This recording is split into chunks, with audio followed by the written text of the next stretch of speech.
Okay, I'm live, a bit early by the look of it. I don't know if there's anyone out there watching, but I hope we get a few people coming on the side, and I want you to ask any questions you've got, and we'll probably open it up for that later on. What I'm going to talk about this morning is weather for cruising down the coast, and I've had a lot of people asking about different things. And also crossing bars, and I think a lot of people are a little bit probably starting this a bit too early because it's not really 10 o'clock yet, so maybe I should just chill out and wait till 10 so we get a few more people there. Is there anyone on the side there? Just send us a little message to see if there's anyone watching, and we'll get started at 10 o'clock.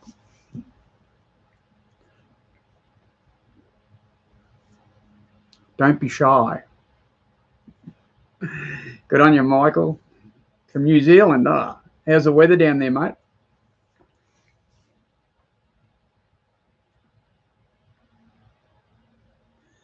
It's a shame you've got to type it all back and you can't just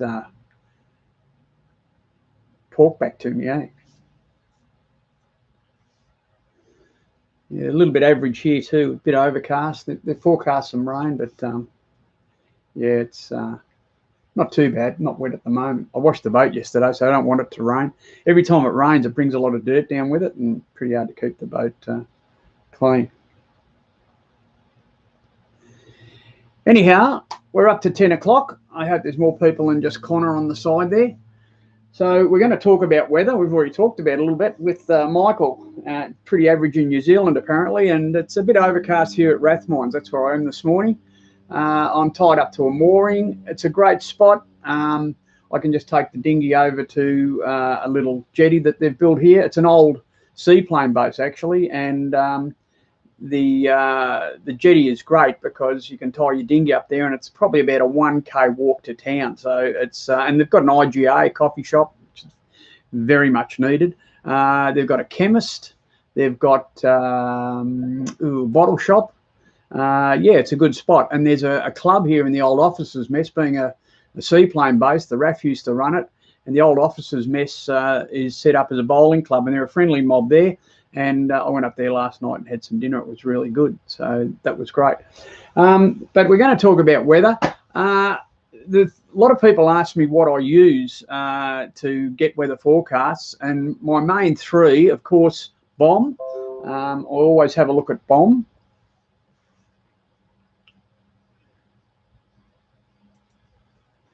How you going, David?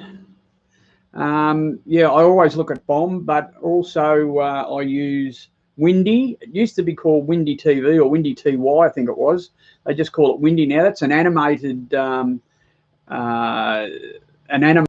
that gives you an animation of where you are and what the wind's going to be doing. That's quite handy to look at that in real time. And also Willy Weather. Willy Weather's another one that I get most of my information from. So it gives you a forecast for the wind out about 4 or 5 days.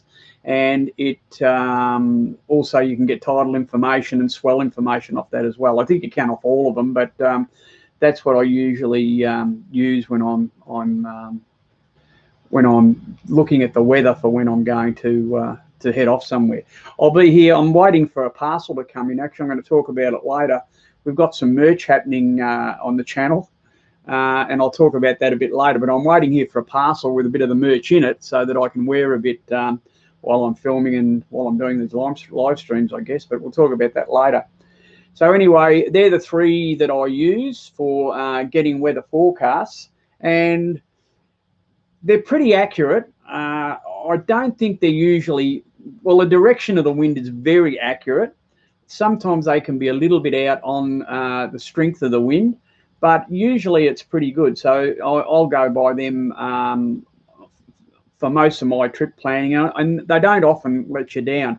You can get localized things like thunderstorms and things like that, and you really don't know what they're going to throw at you, but you can see them coming from a fair way off. So you get battened down and shorten the sail before they hit, and you're usually not too bad. I'm just trying to read these little comments on the side here as I do it. It's pretty hard. How you going, Richard? Good morning. How's things up there, mate? Michael, yeah, thanks for loving the channel. It's great. Look, I love doing it. It's my hobby on the boat, and it's a great hobby to have because you can do it all with, my cameras are all really small. You can do it with your mobile phone if you want these days. It's a pretty good image off a mobile phone. Look, I just love doing it. And if it's giving you guys a bit of a hand out there, well, that's what I'm all about. I'm self-funded retiree, so I don't have to make money. I don't do the Patreon thing or anything like that.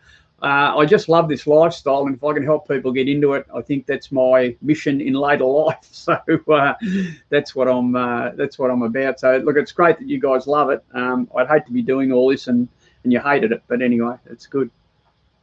So we'll look at that and localized stuff, as I said, thunderstorms, cyclones also. Probably don't travel up north. Not many people, well, it's a bit of a problem with insurance traveling north these days, because if you travel north in cyclone season, and the cyclone season, they reckon any month with an R in it, so October, November, December, January, February, March is the cyclone season, but realistically I reckon December, January, February, March is probably when you might cop a cyclone. You don't often see them earlier than that. Sometimes you see them later than that, but not very often. And if you're going to travel up above the Queensland border, then you've got to take cyclones into account. So you'd want to be aware of that, and be aware that your insurance might not cover you if you're traveling up there in cyclone season. So be careful of that. Cyclones, I've spent a couple of wet seasons up north, and cyclones, if you know what you're doing, are pretty easy to guard against or to keep your boat safe in. I've done 3 tied up in the mangroves, and I've done 1 in the marina. And I tell you what, I'd never do a cyclone in a marina ever again. And some insurance companies stipulate that you've got to be in a marina if there's a cyclone coming, and it's really the worst place to be. I'd much rather be tied up in the mangroves. You don't really know what's going on there. Look, you know, you can hear the wind, but you're not really feeling any effect of it. The one I did in the marina, there were boats breaking loose. The marina was going up and down by about 1.5 meters, and it was horrific. I thought I was going to get crashed into for sure. There were boats just dragged their moorings or broken their moorings, and they were actually sailing into the marina without anyone on them and crashing on rocks about 20 or 30 feet away from me. So it was pretty horrific. There is a video on my website somewhere about that. It was Yalui about 5 or 6 years ago. Anyway, so cyclones are something you must be aware about as well. I guess as far as weather goes, I'm looking for wind in the direction I'm traveling. So if I'm heading south at the moment, I'm always looking for northerlies or anything further north than east. I'm heading a little bit west at the moment, so I can handle a bit of an easterly, put you on a bit of a reach with the headsail. But usually I'm looking for it from behind. And the thing with the weather is too, the wind's pretty fickle. And if you're heading south and you get a northerly wind, it's probably too straight on the stern. And then to set the sail, you might have to veer off a bit because the sail won't stay full. It'll back wind all the time if the wind's too close to right behind you. So if you can get it, you know, somewhere abaft the beam, but not really dead astern, that's the best sort of wind I like. And about 10 to 15 knots. I'll handle 20 and 25. The boat will handle 25 to 30, but probably I'd be furling the sail if it was up around there and just doing a bit of surfing on it. There you go, Peter. Alice Springs. Wow. Not too much sailing being done out there, but good morning. Another Pete, Peter Lee. How you going, Pete? I'm just trying to read these things on the side. It's hard work. Yeah, but anyway, getting the wind right is quite difficult. And my whole look at it, I wait till the weather, I've got wind heading in my direction. So if I'm heading south at the moment, I'm looking for a bit of northerly, about, as I said, about 15 to 20 knots.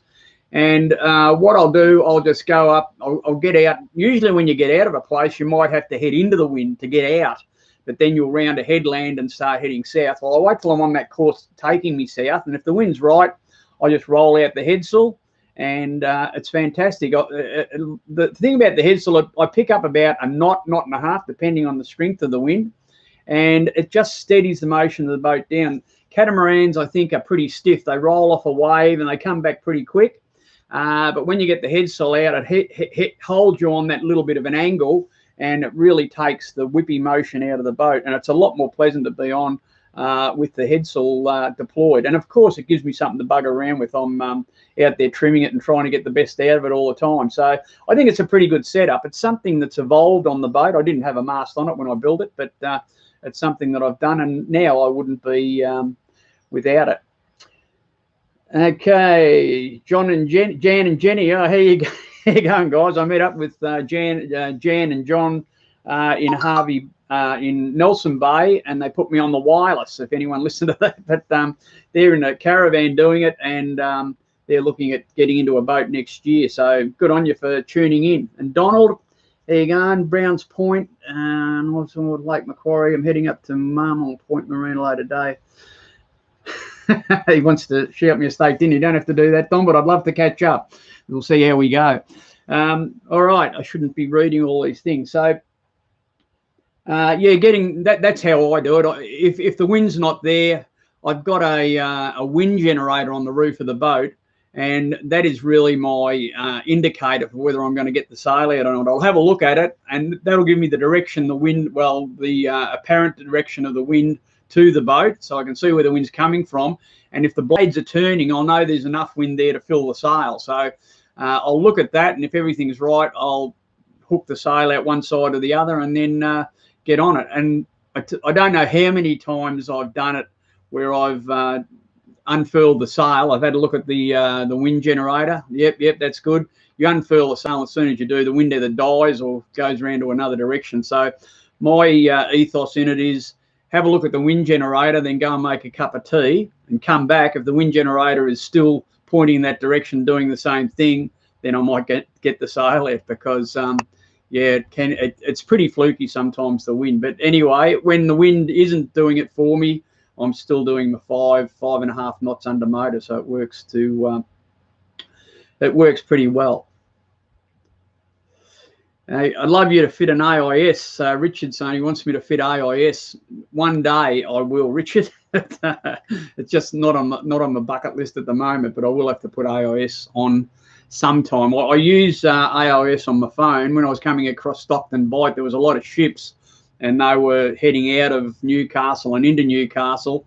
And I've got an app on my phone where I've got their name and call sign, so at least I could call them up and ask them what was going on. Okay, I'm not going to answer that question, John. Thank you.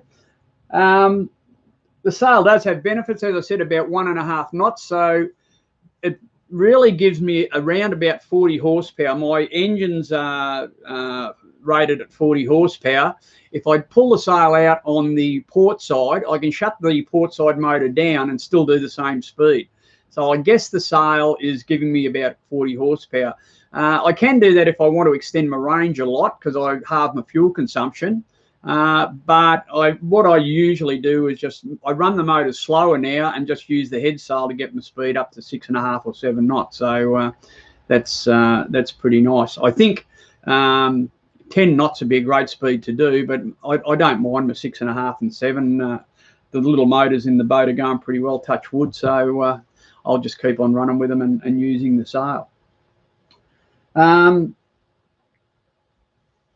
The other things about weather are swells and tides. You've got to take them into account, because it's amazing how different the sea state comes if you've got wind against tide situations, even out at sea. You'll experience that in amongst the Whitsundays, especially because all the islands tend to push the tides together and make them run quicker. And Whitsunday Passage, especially, if you get wind against the tide in Whitsunday Passage, it can be atrocious. Just metre-high waves, and they're only about 1.5 metres, so it can be pretty ordinary in that sort of circumstance. So you want to take the tide into account, or the current, and heading south is always great because we've got the East Australian current running down the coast. What I usually do when I'm heading south is get out pretty wide, get out over the 60 metre line, and you'll pick up the current, and it sets south. They reckon up to 4 knots. I don't think I've got that much out of it, but you usually get a couple, and it gives you a good lift. if you stay in close, it tends to back end you. I think what it does, it hits headlands and wraps back around and heads north again. So if you stay in close when you're heading south, you do lose a bit of speed because you'll be pushing the current. But when you're coming north again, that's when you stay close to the land. Stay in close, and you usually pick up, not all the time, but you'll pick up that back eddy usually every time you pass a headland. So that gives you a bit of a lift as well. All right, has anyone got any questions on the weather, or before we move on to bars, has anyone got any questions on the weather or anything they'd like to ask? Because now's the time to do it. Pretty nice day here, a little bit overcast. I reckon it's going to be 34, so it's not too bad. Okay, I'm going to move on to bar crossings, and a lot of people have been, well, a lot of people I think are a little bit phased about crossing bars. And look, don't be. You've just got to get the weather right and get the time that you cross right.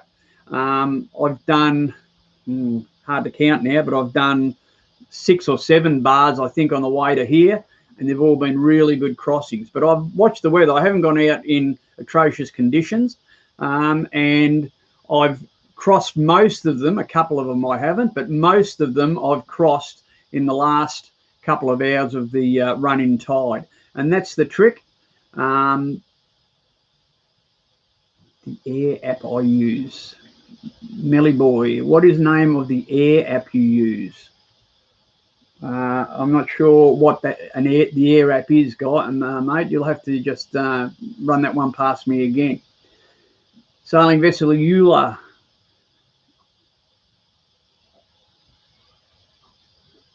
Okay, it'd be good to catch up with you guys. Yeah, no worries. We'll see. I'll be around for another 3 or 4 days. I think I'm just waiting on mail, so see if we can catch up there. Okay, lost my train of thought now. That's motor sailing for old dudes. I'm getting too old. So I was talking about bars. Yeah, get there at the right time. Oh, the AIS, it's called, hold on, I'll have to have a look.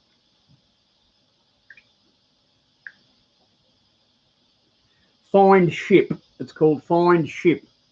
And that gives you the name of the vessel, their call sign. If you subscribe to it, it gives you their course and direction, which would be handy to have, but I haven't done it. Can you see breaking waves from sea? Yeah, you can, Peter. Peter's asked, can you see breaking waves from sea as you approach bars? You definitely can. You can't see the front of them, but you'll see the water. You can see a little bit of white as they're breaking away from you. And you can usually pick the calm from sea. You can usually pick the calm area where you should be. So you can see them, but and if you're doing a bar and it's really bad, and you shouldn't really be doing a bar if it's bad, go somewhere else. Try and not cross them when they're bad. Like if they've got a 2 metre breaking swell on them, it's not really the place to be unless you really know your boat. Peggy-Anne does pretty well on the face of a wave. She you can still steer her down the face of the wave, and she tracks pretty square. So you know, I'm not too concerned, but I still don't like doing it. I'd rather cross a bar when it's dead flat. And if you do it in the last 2 hours of the flood, usually they're a hell of a lot better than any other time. So do that. But from sea, you will see the break. You will see where the water's breaking and not good, and you'll definitely see where the water is good. And if you're at sea and you've got to cross a bar and it's very ordinary, look, sit there for 20 minutes, half an hour, and if you count the sets, you'll see when the big waves stand up on the bar, and there's usually a bit of time. You'll get maybe, there's not really any rhyme or reason to them. You'll get maybe 3 or 4 waves that break on the bar, and then you'll get a period in between that's pretty calm, and then you might get another 3 or 4 waves that break on it. So sit off and count the sets if you've got to go in, but look, I'd recommend that if it's really breaking and you're worried about it, if you're concerned about it, don't do it. But look, as I said, I've crossed 5 or 6 or 7, I think, on the way down here, and I haven't. I think the Maclay River bar going into Maddie's Flat was the only one, and that's a very shallow bar, and you could hang out in Trial Bay in that circumstance anyway. I went in there because I was catching up with friends, and it was breaking a bit. I think I was there at the right time, but there was still a bit of a break on it. It was only about 1 metre, and we did surf in a little bit. So that's the only one that, and I wasn't, I was quite happy on it, but I looked at it a bit before I went across because I know it's quite shallow. But if the bar's got a bit of depth, they're usually pretty good. So please don't be too paranoid. The other way to do it is get onto the webcams that show the bars. So New South Waterways especially, they've got webcams on all of the bars, and you can get on the webcam and have a look and see what the bar's doing. So that's a great way of doing it too. When I came into Swansea here, I did just that. I checked the bar before I left, where was I before? Nelson Bay. I checked it, looked all right, and probably 30 minutes before I crossed, I checked the webcam again, and it looked like a pussy, so it wasn't a problem. The other thing is Peter's asked, do VMR give coordinates to pass through a bar? They do, Peter, in some places. Wide Bay Bar, which is the only real big bar they have on in Queensland waters, you contact Coast Guard Tin Can Bay, and they'll actually give you the coordinates to get across the bar. So I'll give you a starting coordinate, and I think there's 3 coordinates to get across Wide Bay. It's quite a complicated bar. You're on it for probably an hour, so it is quite a complicated bar. So, and it shifts around an awful lot every time I go up there, and I've probably been up there 3 or 4 times in the last 5 years. I always get the new coordinates, and they do shift a little bit, so be aware of that. But the others, look, some of the marine rescues and VMRs are very dodgy about giving you information on bars because they become a bit liable. They'll never really recommend that you cross a bar unless I've never asked them if it's been really flat. But if it's working a bit and you ask them if it's safe to cross, they'll probably say we can't give you that information because it makes them a bit liable, which I guess is fair enough. But if you use the bar cams and you just have a good visual on them and do it in good weather, and we get plenty of good weather. The trick is to cross them when the weather's right and when the tide's right, and you shouldn't have too much trouble. And I think I'm pretty lucky because being retired and cruising, I don't really set myself any time frames. So I just wait until the weather's right. I've got a pretty easy one. When I leave here, I've got to cross the bar at Swansea. Well, I can hang off a mooring there or just anchor up near the entrance and wait till that's right. I'll see whether that's right before I go across. But once I get out, my next stop is Pittwater, which is not a barred entrance. So I can get in there easy. So I'll just wait until the bar here's right, shoot out across it, and do my 6 or 7 hours down to Pittwater. But yeah, don't be too paranoid about them because be a little bit paranoid about them because they're bad places if you're there at the wrong time. But there's a lot of good times when you can cross. So, just be aware of them, but don't be really frightened of them. Okay, sailing vessel Namor. It's an H28, lovely little boat. Mick and Lynn, how are you going? I'm exactly on one of the moorings at Rathmines. So I'm just hanging off the jetty at Rathmines. Love it here. It's a good spot. And I'll be going up to Rathmines for coffee after this live feed. I can feel it coming on. It's my vice, I suppose, is coffee. Okay, so allow that. And as I said, time the bar. If you're going to run across a bar, I sometimes leave. And if you've been watching my videos, you've seen when I left the Tweed, I left in the afternoon and crossed the bar when I had visual on it, and went out to Cook Island and hang off a mooring there, so that I could leave very early in the morning and get down to, I think it was the Iluka bar. But if the weather's right, I would cross a bar at night. If you've got a bit of moon especially, it can be a little bit scary. I've done it a few times because you can see the swells coming in, but you're really not sure what the break and that is. So it's not something for the novice, but as you get more comfortable with bars and happier about doing it, I think it's pretty good to cross them at night time. You sometimes have to, either that or make other plans. But yeah, don't be too paranoid about them. But the last 2 hours of the flood tide is definitely the best time. That gives you probably the best depth of water. And with the tide still flooding, you've got the waves and the tide in the same direction. Once the tide turns and starts running out, and there's a thing called overrun, which happens in New South Wales. So When it's low tide, the tide will still run out for maybe another 2 hours because the flow of the river, especially if there's been rain and a bit of flooding, the river will keep on running out even when it's low tide. So be aware of that and make sure you use the last part of the flood tide to cross them. That's the last 2 hours is definitely the best time to cross them. Okay, I'll just read a couple of these things. Yep, Craig Crouch, 38-foot Helvo, was a World War II seaplane tender at Rathmines. There you go. And she'd be a lovely old boat too. Yep, no hurries. Good on you, Craig. Yeah, well, the good thing about Rathmines here, they had an old jetty that was built for the Rath. It was an old timber jetty, and it was just about falling down. And 4 years ago, I came here, and I thought, gee, this jetty's not going to be here much longer. And they rebuilt it, and they rebuilt it. It's heritage listed, apparently, so they had to build it exactly the same as the old jetty, which is great because it's a decent jetty. And a lot of times when the government gets something, they just build a little jetty. They build something smaller, but they had to build it because it was heritage listed the same as the old one. But they built it out of recycled plastic, and it's fantastic. It's going to be there for 100 years, that jetty. They built it on, it's got plastic, concrete-filled plastic piles that stick it up out of the water.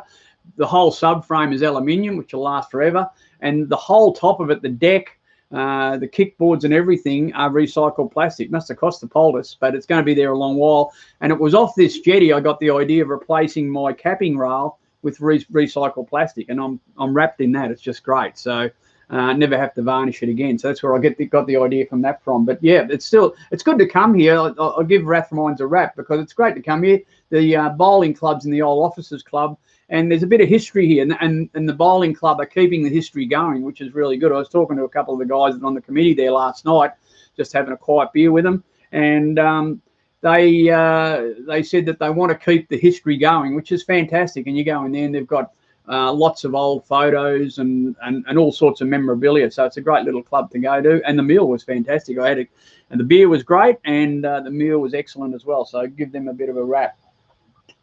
Okay, crossing bars. So we're going to have a good look at it first, whether you're going in and out. We're going to be in the last 2 hours of the tide run in. First thing we do, though, before we even do any of that, we've got to make a few preparations. So we've definitely got to check our engine rooms. Stick your head in your engine room, have a look. In Peggy-Anne, I like to keep the bilges dry all the time. After I've done a bit of a trip, if there's a little bit of water or something down in there, I'll get down and mop it up, and I'll keep the bilges dry for two reasons. A, I don't like the condensation. It sets up, rusting your motor. And the other thing is, if you keep your bilges dry, if you've got any fluid leaks, any water leaks or oil leaks, you can see them straight away. If you've got 2 inches of, or say 10 inches of water and a couple of inches of oil flowing around under your motor in your bilge, if you get a leak, you won't notice it. But by having your bilges dry, I think it's a great way of identifying any sort of problems you may have. So I'll get down. I've done a little video on it. I'm not sure if it's been posted yet. I think I'm working on it at the moment. But I'll just show you what I do when I go in and check my engine rooms. I virtually check my belt tensions, make sure they're right. I check my fluid levels, so the expansion bottle on the header tank. I check my oil levels, of course, in the motor. And don't just check the level, have a look at the oil, make sure it's nice and black, that you don't want any milky looking oil there. If you've got a milky looking oil, it indicates there's a bit of water in there. You might have a blown head gasket or something like that. It's going to let you down when you get out to sea. So look at the color of your oil as well. And then your gearbox, check your gearbox oil, have a look at that, make sure that's not milky. I've done that once a number of years ago. I fractured a pipe in my oil cooler for my gearbox and filled the gearbox up with water. I actually pumped all of the oil out through the heat exchanger, pumped all the oil out of the gearbox, and put a bit of salt water in there as well. And I got to where I was going and had no dry. The motor was running. I didn't know the motor was running the same as it always did. But when I went to bring the boat into the dock, I had no steering because I'm steering on the engines. And one motor, I was putting it in and out of gear, but it wasn't actually going in and out of gear. So that was a problem I had to address up in Mackay and many years ago, which is good. How do you go with the EAC when heading north from down south? I'm not sure what the EAC is. Oh, East Australian current. Okay, I just mentioned that. I think East Australian current. Yep. Stay out wide when you're heading south. Getting against the coast when you're heading north. You pick up a couple of knots. It's a great little ride when you're heading south. Fantastic. Okay.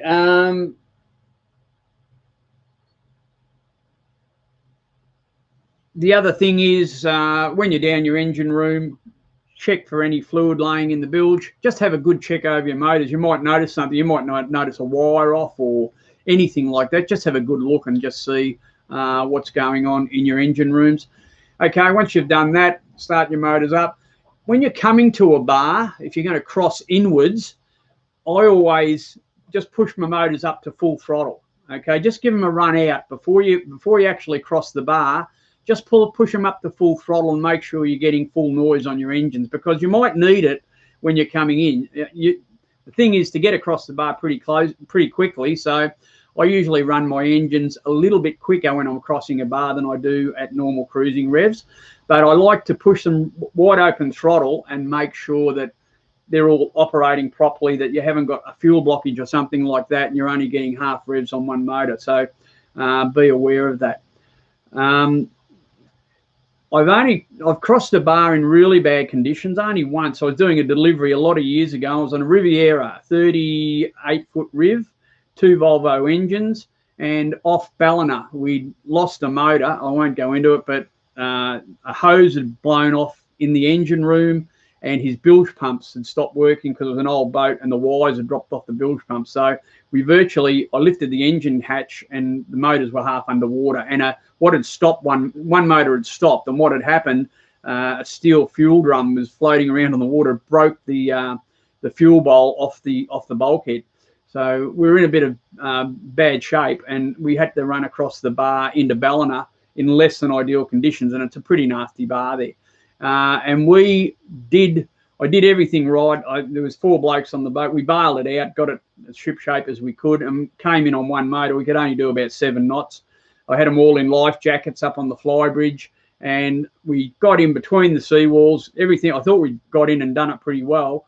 And then this wave came up behind us, picked us up, put us on the front of us, and started surfing us down the front. I had no control. I had the helm hard over, no control whatsoever. And I don't know if I saved the boat and us or if we were just lucky, because the boat started to broach, and it's a sickening feeling. She was burying the shoulder and starting to roll side on. All I did with the motor I had, I pulled it into reverse and gave it full noise in reverse. Now, I don't know whether that slowed us up enough for the wave to leave us or whether the wave just left us anyway.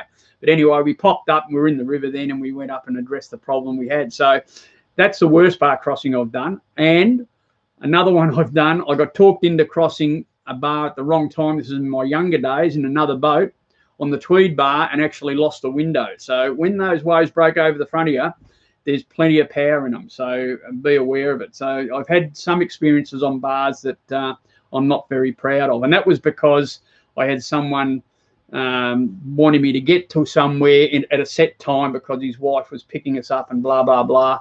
And I didn't want to cross it because I was looking at the tide going out along the seawall, and I virtually said, look, we're going to have to stay here for a couple of hours and wait for this tide to run off. And he had my arm up my back saying, oh, you know. So we crossed, and it looked fantastic, but we crossed it. 2 of the biggest, greenest things you've ever seen in your life, dumped right on the foredeck of my old boat, and I lost a window. So be aware, they can be nasty places, but you don't have to do it like that. Having time is probably the best thing. Okay, so, hey, Norm, any advice if going out the bar against the tide in a sailboat if you're a bit under power? Yeah, just wait closer to the high tide, guys. You know, if you haven't got the power to do it, and you'll push 2 or 3 knots sometimes, if you're a bit underpowered, I'd just wait until the tide ran, but make sure it's still running in. It's only when the tide starts running out. Don't try and get that lift off the tide when you're going out, because that's when they get dangerous. Just wait till it's a bit closer to the top of the tide. Gives you a bit more clearance too. But yeah, that'd be the way to do it. I don't know. You see a lot of people sailing across bars, and I'm not big on it. It's just that there's plenty going on when you're doing a bar, and I don't want to be thinking about having to do something with a sail when I'm in that situation. So I always got my head so furled when I cross bars. But I have seen a lot of sailboats sail out across them. I guess you can do it. Most of the bars will have lead lights across them. A lot of them on the New South Wales coast, and even the Wide Bay bar, if you can see it, they have what's called a high intensity sectored light. And it's a very bright light. And as you're coming into the bar, now, before you get into the bar, have a look at Alan Lucas. His book's still pretty relevant. Old Alan's done a great job for the last 40 years. It's still the Bible on the coast. Have a look at his book. He'll probably have a line drawn to show you the best water to cross the bar on. Have a look on your chart plotter. They'll draw lines on them as well. You could contact VMR and ask for, the Marine Rescue Organisations, and ask for a bit of a direction, what sort of direction you'd want to get across. And the other thing is, if they've got lead lights, if you ask VMR, they'll say just get on the leads because the leads are there. So the leads are a sectored light. When you're on the leads, it'll be a very bright, probably flashing white light, pretty easy to see. Now, if you drift off course and you go too far to the starboard side, it'll turn green. It's green for starboard. So if it turns green, you've gone too far to starboard. This is when you're coming in, of course. If it turns red, you've drifted too far to port. So you just alter your course so you stay on that white flashing light. And that gives you a pretty good, at night time, it's a great thing because you can see them really easily in the dark. But during the day, you'll pick them up pretty well as well. If they don't have a high intensity sectored light, a lot of bars have leads, which is a triangle, a high triangle, which is point down, and a low triangle, which is point up. And you just line those two triangles up, and that'll put you on the lead. So you steer until you get the triangles, or sometimes not a triangle, sometimes a red mark. At night, it can be a blue bar, but you just line the leads up, and that'll take you through the safe water across the bar. That's the best way to get across them. And on your charts, usually if your charts are updated, they'll have a line that's drawn on the chart that'll take across the bar as well. Be a little bit careful. I think Laurelton, the line on the chart was a little bit out on the lead, so just be a bit aware of that. It can change a bit, and bars do change a bit too. They're not a static thing. Most of them are pretty good, but some of them do move around a little bit. Wide Bay is a good example. That moves around a lot, and they change the coordinates quite a bit, so be aware of that. How you going, Steve? Good to see you there, mate. Okay, that's about it for bars and weather. Okay, before we get into any questions you guys might have, I've just got to give a little bit of a pump to my merch. I'll just grab this shirt.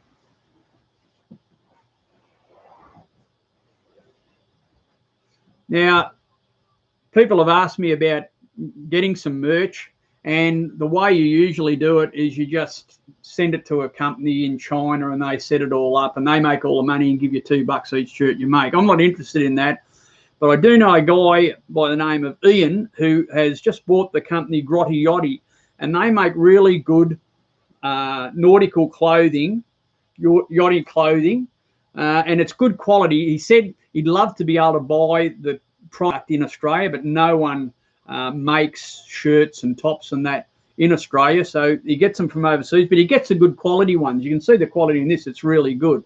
This is the one. So what he's done some artwork for me. I'll show you what they look like if I can. Okay. Just adjust this camera a bit. That's what the shirts are going to look like.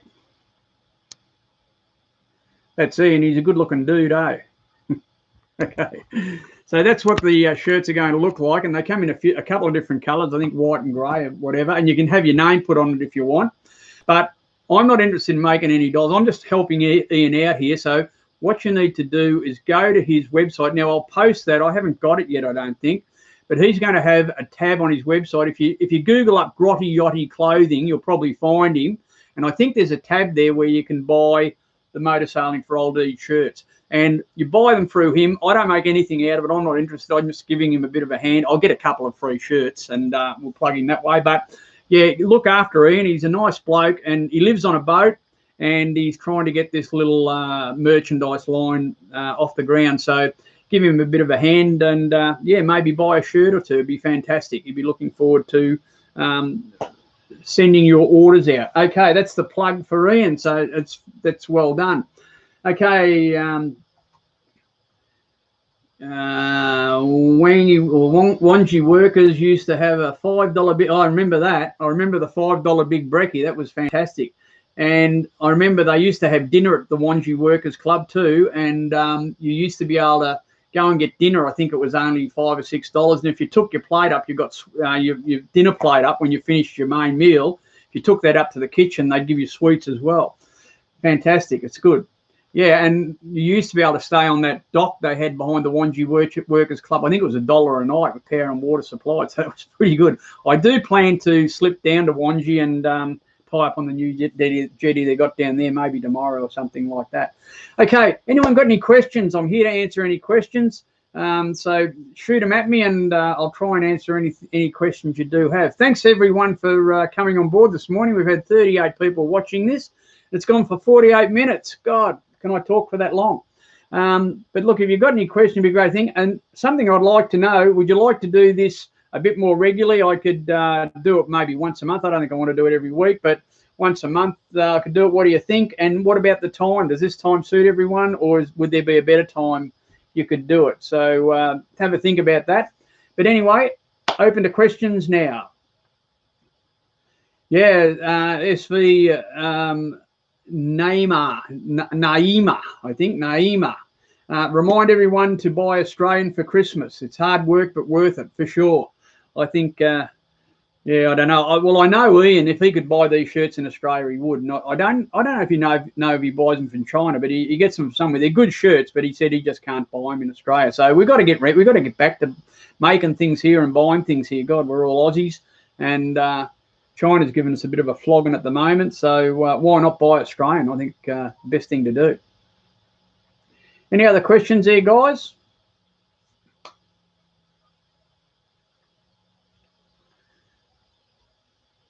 Well, I hope I've answered a few of your questions about bars.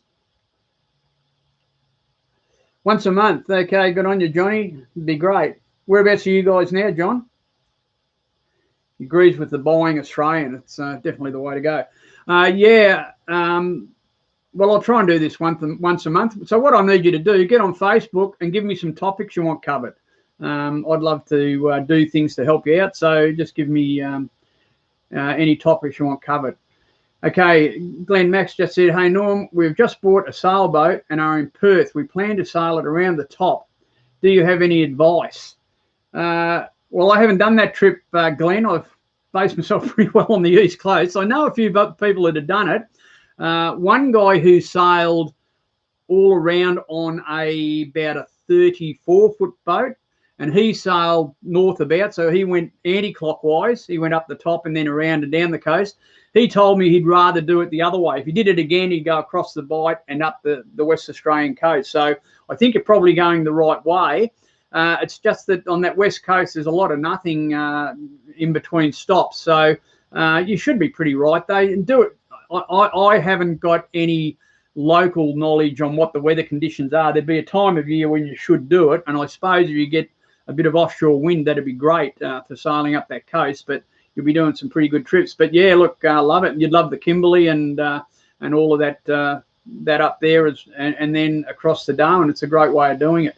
But yeah, good luck with it, mate. It's a big trip. My plan this year is to get down to Tassie and circumnavigate it. I've tried twice to get right round Tassie, and the weather hasn't let me. But I've been on a bit of a timeline on each occasion. So this time I'm going down with no ETAs or anything like that, and I'm going to try and get right round just the island, the little island. But the big island, don't know. I think I'm getting too old to do those big trips. But good luck with it anyway, Glenn. Okay. Oh, Broadwater, well done. Looking at boats, John. The Noosa Bar, yes, I have a couple of times, Craig, and it's really, once you get in there, it's fantastic. The way I did the Noosa Bar, I sat off.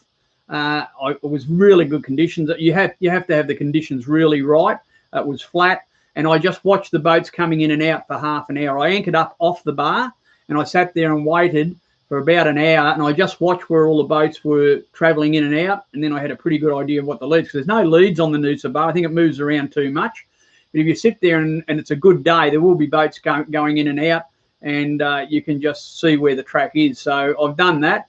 And once you get in, Noosa's a great spot. I loved it, but I haven't been in there for the last 5 or 6 years, I don't think, but I have been across it a couple of times.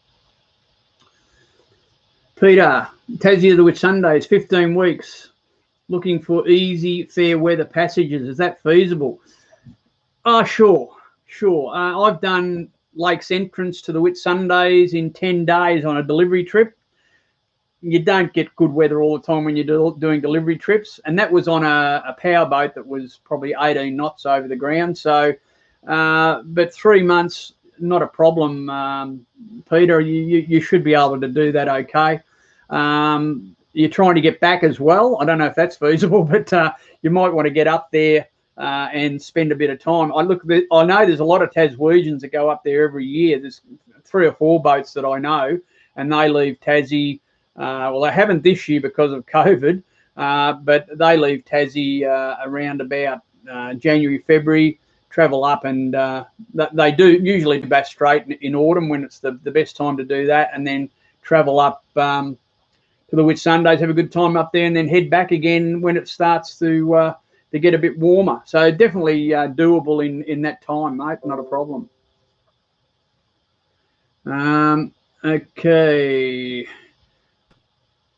Okay, once a month. Thanks, Naima. It's great. Carlita, good to see you there, guys.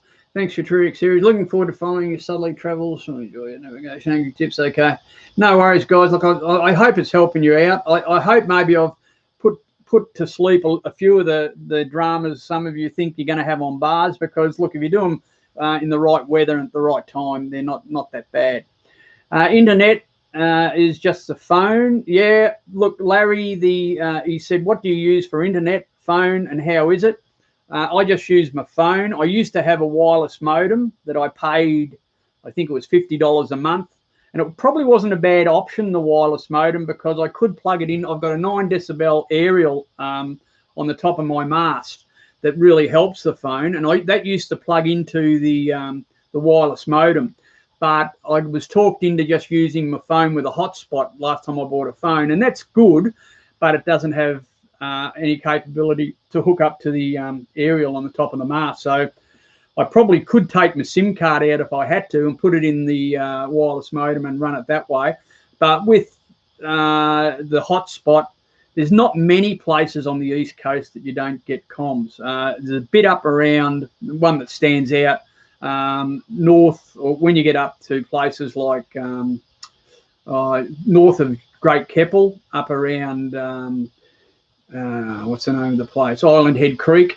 They're a little bit patchy there, and heading up to the Whitsundays is pretty patchy until you get to the Whitsundays. But even up the north coast, up near Cairns, a lot of the Aboriginal communities have wireless networks up there, so you can use them as well. So yeah, you don't have too much trouble with comms. There are things you can get. You can get little wireless modems that go on your boat and run off them, and they'll usually run to an aerial. The aerial does help. It gives you a little bit more coverage. But and what a lot of people are doing, I've seen a lot of people doing it, they get their phone, they hotspot it, and they put their phone in a sock and run it up a halyard up the top of the mast. So I guess that's doing the same thing. I haven't tried that, but I've noticed a lot of yachties doing that. They stick their phone in a sock and get it up a bit higher because it's all line of sight. So that's the way I do that, Larry. Okay, Craig from Corralita, he said that Craig, sorry, not Craig, but from Corralita, they said Craig Crouch, Fishing Noosa website, posts regular drone footage of the bar trip into Noosa. So there, look him up, have a look at him on the website, and see how you go.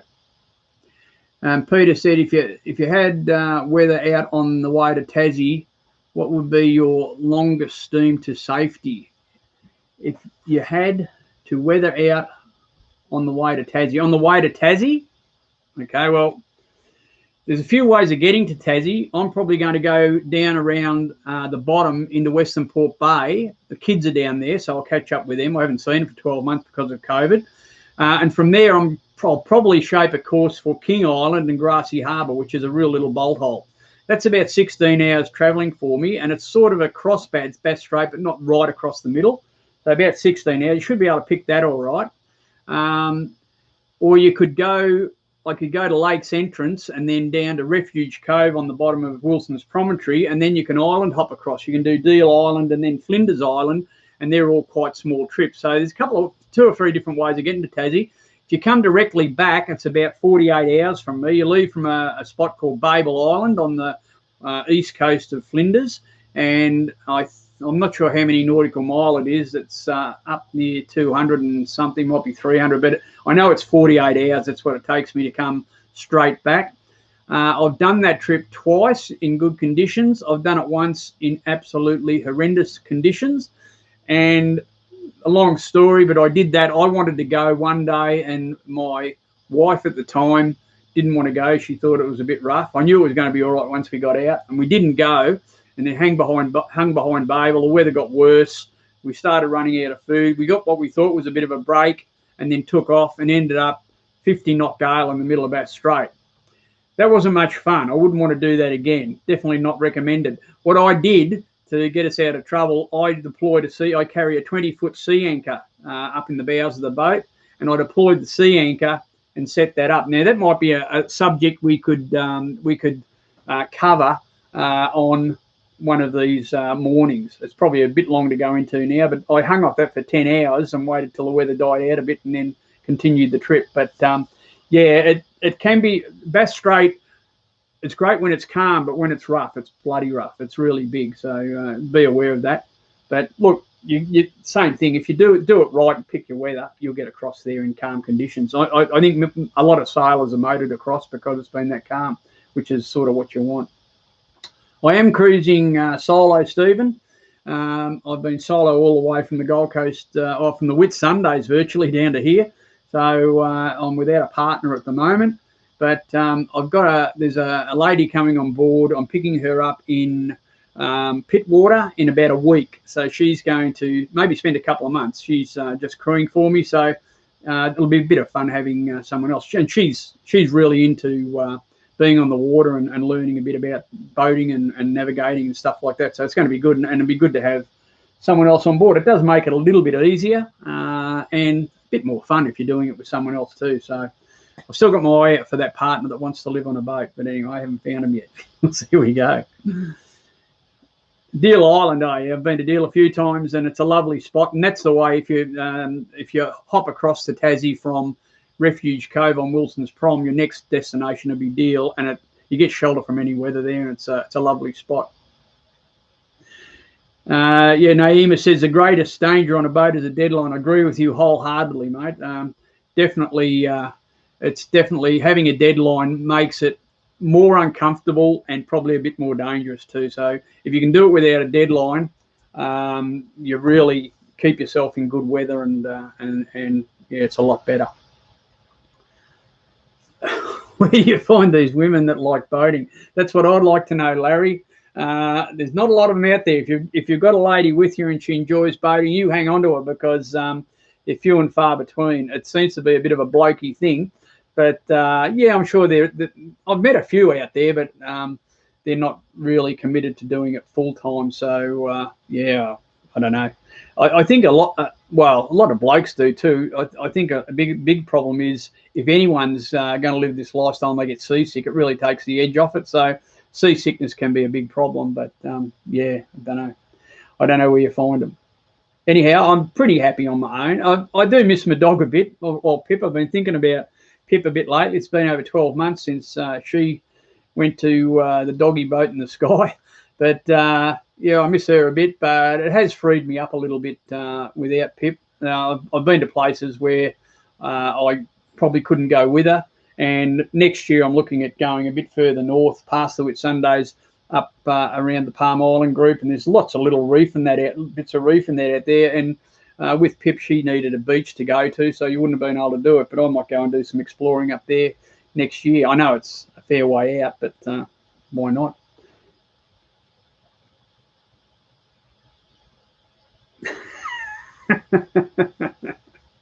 Richard said there was a really drunk one of those women at Southport Surf Club yesterday. Well, you should have given him my card, mate. Anyway, it's all good. Any other questions there, guys? Because I've been prattling on for nearly an hour now, so, and it's been really great. Thanks very much for everyone coming on board. It's good to know that I don't just talk to myself when I do this. I haven't missed any. Comments. I don't think. No, I think I've got all your comments in. So any other questions? Because I'm going to say hooroo. Okay, it's a bit like an auction, going, gone. All right, guys, look, thanks very much for your time. I'll keep posting all stuff. I love doing it, and it's good to know that you guys are getting a bit of benefit out of it. Toilets, which one? Well, that could be another live feed as well, I reckon, Correlita. Mine is a Jabsco. It's just a macerating toilet. It's pretty simple though. Mine is above deck level, and it drops down into a holding tank or overboard, whatever way you pump it, and it's pretty simple. A lot of toilets that are down low in the boat it's an electric one. Mine, Correlita, less maintenance.